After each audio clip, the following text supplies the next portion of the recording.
मैं हूँ राजीव। स्वागत है आपको और एक नए हॉरर स्टोरी पे।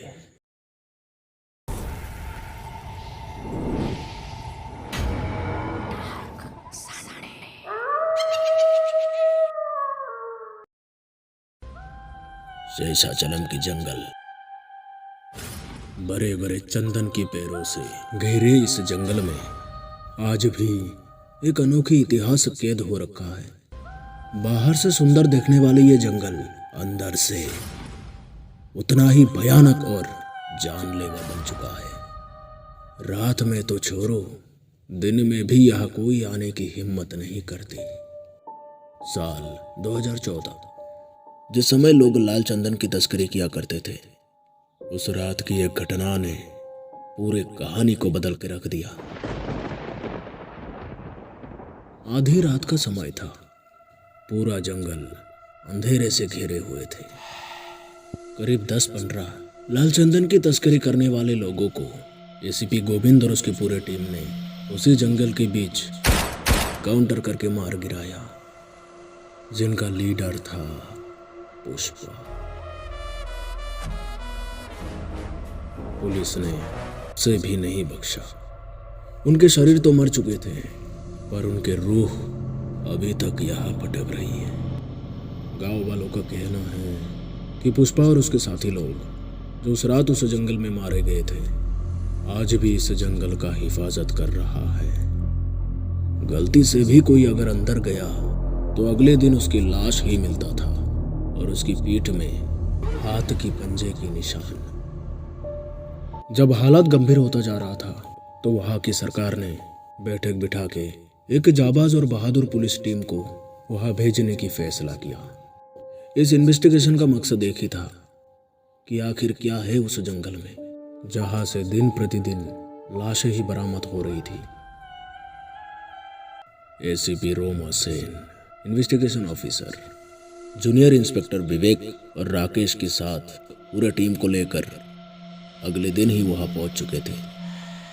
वो लोग उस जंगल में दाखिल होने ही वाले थे कि तभी गांव के सभी लोग उन्हें वहां रोक लिया और उनमें से एक बोलने लगा, ओ मैडम जी, आप लोग अंदर मत जाइए। पहले भी जितने लोग गए थे जिंदा नहीं लौटा।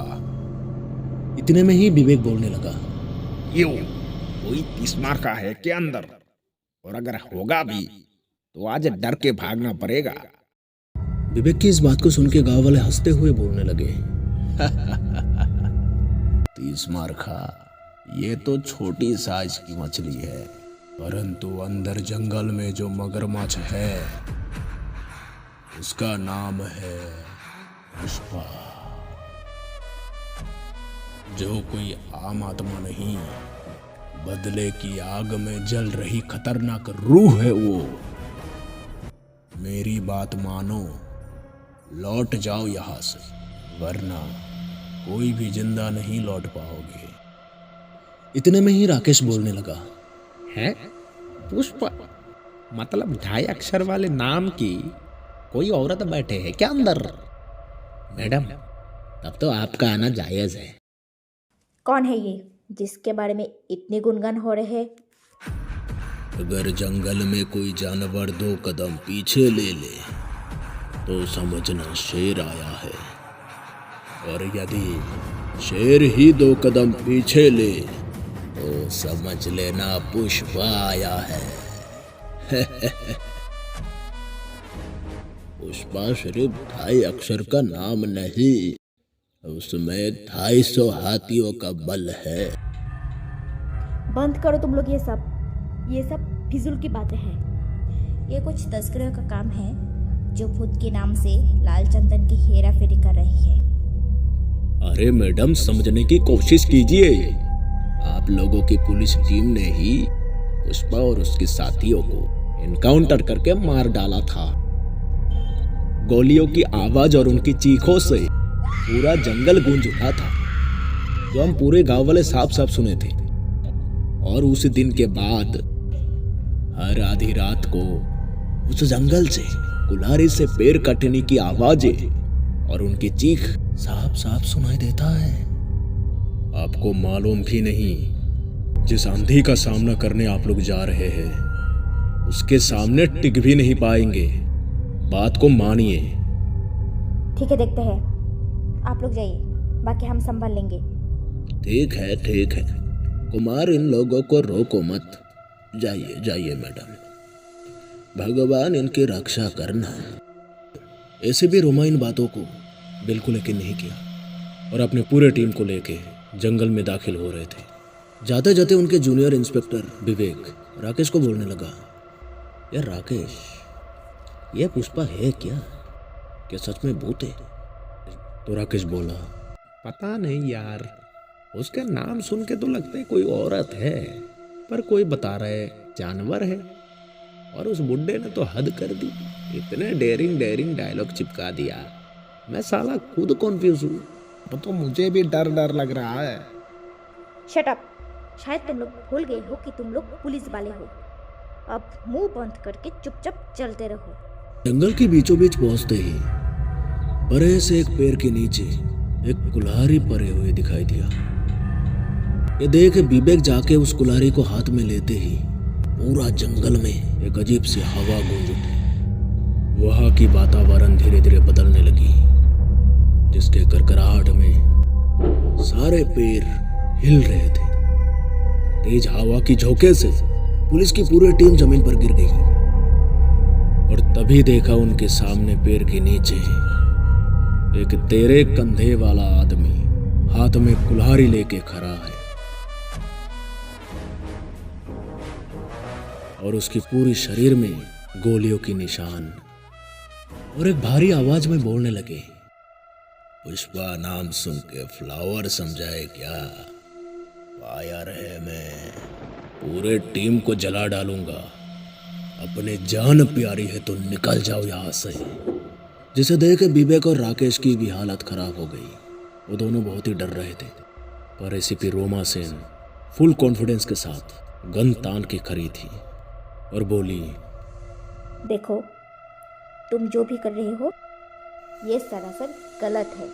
मेरी बात सुनो, ये जंगल खाली कर दो। एसीपी रोमा सेन, उस दिन आप कहा थे, जिस दिन आपके ही पुलिस टीम ने मेरे साथियों को इस जंगल में मार गिराया था। उन 15 लोगों में से कोई किसी का भाई था, कोई किसी का बाप, या किसी की नई नई शादी हुई थी। सबके अपना अपना परिवार था, और तुम लोगों ने सिर्फ उनको ही नहीं मारा, उनके परिवार को भी रास्ते पे लाके खड़ा कर दिया। आखिर जुर्म ही क्या था? वो लोग मजदूर ही तो थे जो अपनी मजदूरी से पेट पाल रहा था। पुष्पा, मैं मानता हूँ कि तुम्हारे साथ गलत हुआ, पर अब जो तुम कर रहे हो ये तो जानवर से भी बदतर है। इस दुनिया से बदतर और कुछ भी नहीं मैडम। इस दुनिया ने आपके हाथ में बंदूक दी और मेरे हाथ में कुल्हाड़ी। हम सब अपने अपने जंग लड़ रहे हैं और मैं नहीं चाहता कि इस जंग में आप मेरे हाथ शहीद हो जाए। निकल जाओ यहाँ से, वरना सबके टुकड़े टुकड़े कर दूंगा। पुष्पा, प्लीज प्लीज मेरी बात सुनो, ये सब रोक दो। चाहे जो हो जाए, मैं झुकेगा नहीं। ये जंगल मेरा था, मेरा है और मेरा ही रहेगा।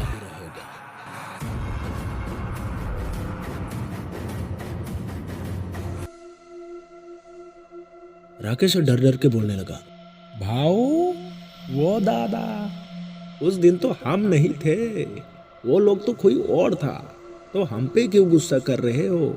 हम तो केवल अपनी ड्यूटी करने आए हैं।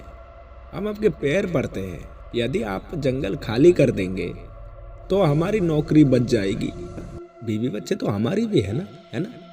अबे साले भूतने के, बचाने के लिए भी तो उस दिन नहीं आया था।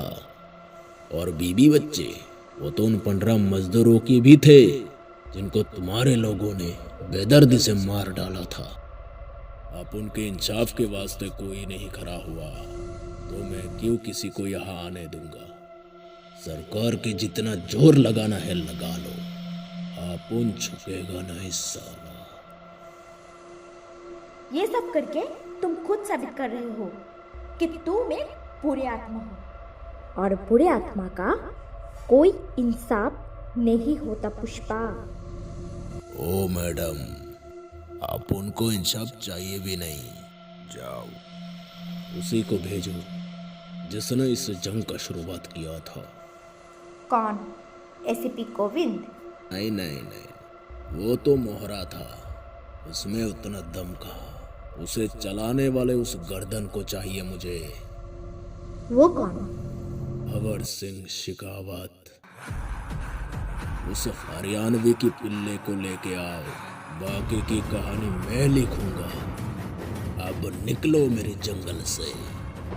ऐसा बोलते ही जंगल में एक तूफान सा आ गया। फिर अगली सुबह उन सभी पुलिस वाले जख्मी हालात में उस गांव में पड़े हुए मिले। पुष्पा की पूरी बायोडाटा चाहिए मुझे। कुछ तो गलत हुआ है उसके साथ जो शायद किसी को नहीं पता। ठीक है, तुम लोग लग जाओ इस काम में और शिकावत सर को मैं लाऊंगा यहाँ, वरना ये तूफान शांत नहीं होने वाला। इस जंगल में राज अपुन का ही चलेगा, अपुन झुकेगा नहीं।